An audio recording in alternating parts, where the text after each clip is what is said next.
भाद्रपद मास की उस पावन अष्टमी पर बरसाना खुशियों से झूम रहा था।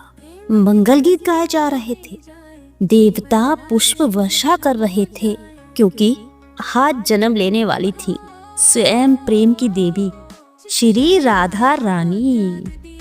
लेकिन जन्म के बाद भी राधा रानी ने अपनी आंखें नहीं खोली।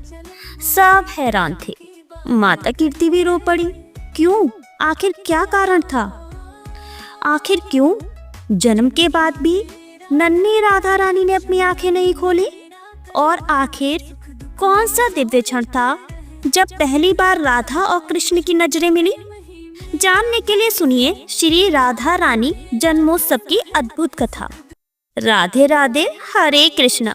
सभी प्रेम से बोलिए जय श्री राधे। प्रिय श्रोताओं, आज भाद्रपद मास के शुक्ल पक्ष की अष्टमी तिथि का पावन दिन है। तो आइए श्रवण करते हैं श्री राधा रानी के चरणों का ध्यान करते हुए राधा रानी की जन्म की पौराणिक कथा। बोलिए श्री राधा रानी की जय, ब्रज भानु की लाडली की जय, प्रेम लीला की अधिष्ठात्री श्री राधा रानी की जय। धार्मिक ग्रंथों में वर्णित श्री राधा रानी की कथा के अनुसार एक बार देवऋषि नारद भगवान सदाशिव के पास पहुँचे और उन्हें प्रणाम करने के बाद पूछा, हे भोलेनाथ, मैं आपका दास हूँ, लेकिन मेरे मन में एक जिज्ञासा उठ रही है, कृपया उसे शांत कर दीजिए। श्री राधा देवी लक्ष्मी है या देव पत्नी, महालक्ष्मी है या फिर सरस्वती? क्या वे अतरंग विद्या है या वैष्णवी प्रकृति? वेद कन्या है या देव कन्या है या फिर मुनि कन्या है? इस पर भोलेनाथ बोले, हे मुनिवर, अन्य किसी लक्ष्मी की बात तो क्या ही कहें, कोटि कोटि महालक्ष्मी भी श्री राधा रानी के चरण कमल की शोभा के सामने तुच्छ है। हे नारद जी, मैं तो श्री राधा के रूप, लावण्य और गुण आदि का वर्णन करने में खुद को असमर्थ पाता हूँ। तीनों लोकों में कोई भी ऐसा समर्थ नहीं है जो उनके रूप आदि का वर्णन करके पार पा सके। उनके रूप माधुरी जगत को मोहने वाले श्री कृष्ण को भी मोहित करने वाली है, और यदि मैं अनंत मुख से भी चाहूँ तो भी उनका वर्णन करने की मुझ में तो क्षमता नहीं है।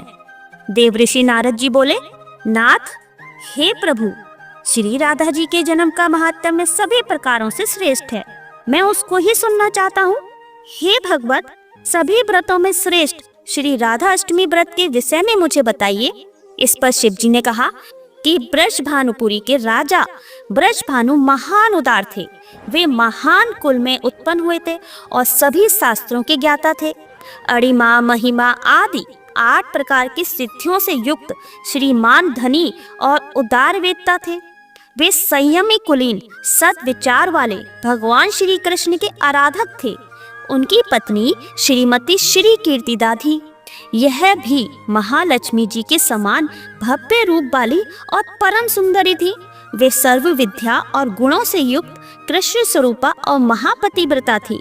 उनके गर्भ से ही भाद्रपद के शुक्ल पक्ष की अष्टमी तिथि को मध्याह्न काल में श्री वृंदावनेश्वरी श्री राधिका जी प्रकट हुई। शिव जी ने नारद जी को बताया कि राधा अष्टमी के दिन व्रत रखकर उनका पूजन करना चाहिए और इसके लिए श्री राधा कृष्ण के मंदिर को ध्वजा, पुष्पमाला, वस्त्र, पताका, तोरण आदि से सजाना चाहिए।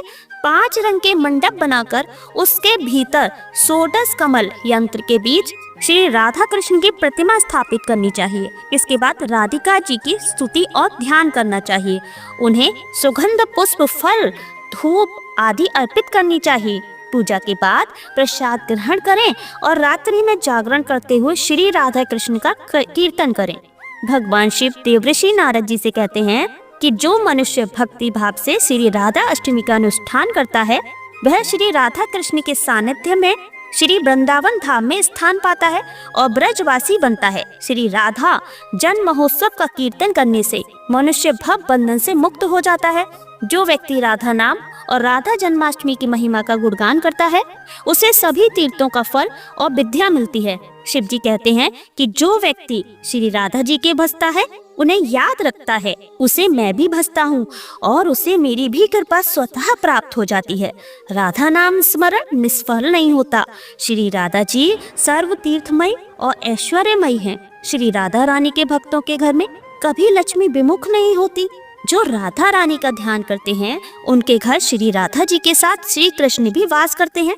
यह सब सुनकर मुनि श्रेष्ठ नारद जी ने श्री राधा अष्टमी में यजन पूजन किया। जो मनुष्य इस लोक में श्री राधा जन्माष्टमी के व्रत का महात्म्य सुनता है वह सुखी, सम्मानित, धनी और सर्वगुण संपन्न हो जाता है। भगवान शिव के अनुसार जो व्यक्ति धर्म के लिए श्री राधा मंत्र जपता है उसका मन धर्म में तल्लीन होता है। जो धन चाहता है उसे धन मिलता है और जो कर्मार्थी या मोक्षार्थी है उसे यह चीजें प्राप्त होती हैं। श्री राधा की भक्ति करने वाला सुखी, विवेकी और निष्काम हो जाता है। तो चलिए अब इस पावन कथा को और आगे बढ़ाते हैं। भाद्रपद मास के शुक्ल पक्ष की अष्टमी तिथि के दिन बरसाने में अद्भुत आनंद और दिव्यता छा रही थी। आकाश में जैसे अंबर स्वयं पुष्पों से सज गया हो। चारों दिशाओं में मंगल गीत, घंटियों की मधुर ध्वनि और शीतल वायु बह रही थी, क्योंकि आज का दिन केवल सामान्य नहीं था। आज श्री राधा रानी का जन्मोत्सव था। बरसाने के महल में बृषभानु महाराज और उनकी पत्नी माता कीर्ति अत्यंत हर्षित और प्रसन्न थे। वर्षों की तपस्या और भक्ति के फलस्वरूप आज उनके घर में वह दिव्य बालिका आई थी जिसे पूरा बरसाना प्रेम पूर्वक स्वागत करने के लिए उत्सुक था। श्री राधा रानी के जन्म के बारे में दो प्रचलित कथाएं हैं। पहली कथा के अनुसार राधा रानी महाराज बृषभानु को तालाब में एक कमल के पुष्प पर नवजात कन्या के रूप में लेटी हुई मिली थी। जैसे कमल का पुष्प जल पर खिला उसी समय उस पर एक नन्ही बालिका भी विराजमान हो गई। बृषभानु महाराज और नगरवासी अत्यंत प्रसन्न हुए। सभी ने मिलकर बालिका का स्वागत किया और उसे अपने हृदय में समर्पित कर लिया। दूसरी कथा के अनुसार महाराज बृषभानु और माता कीर्ति ने बहुत कठिन तपस्या की थी। वर्षों तक उन्होंने निरंतर ध्यान और उपवास किया और भगवती से संतान प्राप्ति की प्रार्थना की। उनकी तपस्या इतनी गहन थी कि देवी देवताओं ने उन्हें आशीर्वाद दिया और इसी फलस्वरूप उनकी संतान श्री राधा रानी का जन्म हुआ। अब पूरे बरसाने में साज सजावट होने लगी। गोपियां फूलों से आंगन को सजाती, स्त्रियां मंगल गीत गा रही थी और पुरुष ढोल नगाड़ों से वातावरण को प्रफुल्लित कर रहे थे। आकाश से देवताओं ने पुष्प वर्षा की और गंधर्वों ने वीणा से सुमधुर गीत गाए। सभी हृदय से यही प्रार्थना कर रहे थे, हे राधा रानी, आपका आगमन हमारे जीवन में प्रेम, भक्ति और आनंद की वर्षा लाए। राधा रानी के जन्म के बाद पूरा बरसाना खुशी और उल्लास से झूम उठा। आकाश में सूरज की किरणें जैसे विशेष रूप से उनके स्वागत के लिए और भी मधुर प्रकाश बिखेर रही हूँ। हर गली, हर आंगन और हर घर में मिठास और प्रेम का वातावरण व्याप्त था। गोपियां और महिलाएं सज धस कर आंगन में पहुंची। उनके हाथों में रंग बिरंगे पुष्प, मुरली और दीपक थे। हर ओर मंगलमय गीत गूंज रहे थे। बच्चे पुष्पों की माला बनाकर और झूले सजाकर इस पावन अवसर को और भी भव्य बना रहे थे। तभी महलों से नन्ही राधा रानी को झूले में बैठाकर बाहर लाया गया। उनका सुंदर रूप, नन्हे नन्हे कोमल हाथ और पवित्र मुस्कान देखकर सभी के हृदय आनंद और स्नेह से भर गए। गोपियों ने प्रेम पूर्वक उनके लिए पुष्पों और रंगों से सजावट की। नन्ही राधिका रानी का पालना झूलता और बरसाने की गलियों में देवी राधिका का मंगल नाद गूंजने लगता। पुरुष ढोल नगाड़ों और घंटे घड़ियाल की ध्वनि से वातावरण को उत्सवमय बना रहे थे। नन्ही सी राधिका रानी पालने में विराजमान थी, लेकिन उनके नेत्र अभी तक बंद थे, क्योंकि उन्होंने प्रतिज्ञा कर रखी थी कि जब तक स्वयं श्री कृष्ण उनके सामने नहीं आएंगे वे अपने नेत्र नहीं खोलेंगी। तभी दूर से कान्हा के छोटे छोटे कदमों की झनकार और उनकी मधुर हंसी की गूंज सुनाई दी। गोपियां और समस्त ब्रजवासियों ने देखा तो वे रोमांचित हो उठे। भी ने देखा कि नन्हे श्री कृष्ण अपने छोटे छोटे पांव पर पवित्र धरती को छूते हुए राधा रानी के समीप पहुंच रहे हैं। जैसे ही श्री कृष्ण उनके सामने आए, नन्ही राधिका रानी ने अपने नेत्र तुरंत धीरे धीरे खोल दिए। उनके नेत्रों में चमक, हृदय में अपार आनंद, स्नेह का सागर उमड़ रहा था। पहली दृष्टि संपर्क होते ही ऐसा प्रतीत हुआ मानो पूरे बरसाने में प्रेम और दिव्यता की वर्षा हो रही हो। गोपियां फूलों से झूले और आंगन को सजाती, ढोल नगाड़ों की थाप से माहौल और उत्सवमय हो गया। नन्ही राधिका रानी और नन्हे श्री कृष्ण का पहला दृष्टि संपर्क केवल एक दृश्य नहीं था, बल्कि भक्ति और प्रेम का सर्वोच्च संदेश था। और इस द्रव्य मिलन से सभी के हृदय आनंद और श्रद्धा से भर गए। तो यह थी श्री राधा रानी के जन्मोत्सव की कथा।